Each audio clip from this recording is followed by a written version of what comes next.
bancaria desde hace ya bastantes años viene trabajando en lo que se conoce como banca sostenible, banca responsable, con compromisos de carácter voluntario, asumiendo una serie de principios o políticas para responder a estas nuevas demandas sociales y ambientales.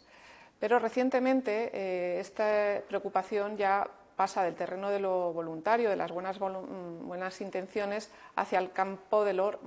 regulatorio. De hecho, pues los supervisores europeos de las entidades bancarias ya están trabajando en orientar a la banca hacia cómo medir estos riesgos ambientales en sus carteras, cómo afectan al valor de esas carteras y, por tanto, están exigiéndoles una serie de mediciones, análisis, métricas que hasta ahora pues, estaban poco desarrolladas. ¿Por qué? Pues porque cada vez más dentro de la regulación y en la supervisión bancaria se va a tener en cuenta el riesgo de la sostenibilidad ambiental como un riesgo transversal que afecta al riesgo de crédito, al riesgo de mercado, a los riesgos habituales que está un banco gestionando de forma, ya digo, tradicional,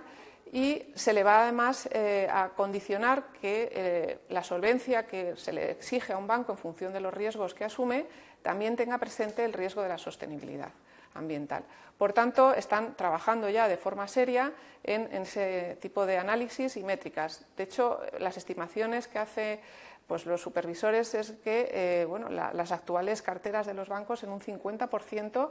están expuestas a estos riesgos ambientales y hay que conocer qué efecto económico y financiero puede tener eso, ¿no? Además, como decía al principio, hay por vocación y porque la sociedad cada vez más lo demanda, el que los bancos vuelvan a asumir ese rol para el que nacieron, que es acercar el crédito y la financiación al mundo real y a lo local, ¿no? Evitando muchas veces el trasiego del dinero de unos instrumentos a otros, en unos mercados a veces abstractos que no aterrizan a lo real, ¿no? Entonces, un banco responsable, además de preocuparse por lo ambiental, debe preocuparse por acercar la financiación a la economía productiva, a la economía real, a la economía local. Un banco responsable tiene que integrar a todos los colectivos en un servicio tan básico como son los servicios bancarios, donde hoy en día necesitamos de ellos para consumir, comprar, vivir, porque nuestros cobros y pagos se hacen a través de este tipo de instrumentos, las tarjetas de crédito, las cuentas de ahorro, los depósitos, y puede haber colectivos vulnerables que se encuentren más alejados o más excluidos del acceso a esos servicios bancarios. Por tanto, un banco responsable debe favorecer la inclusión financiera de todos los colectivos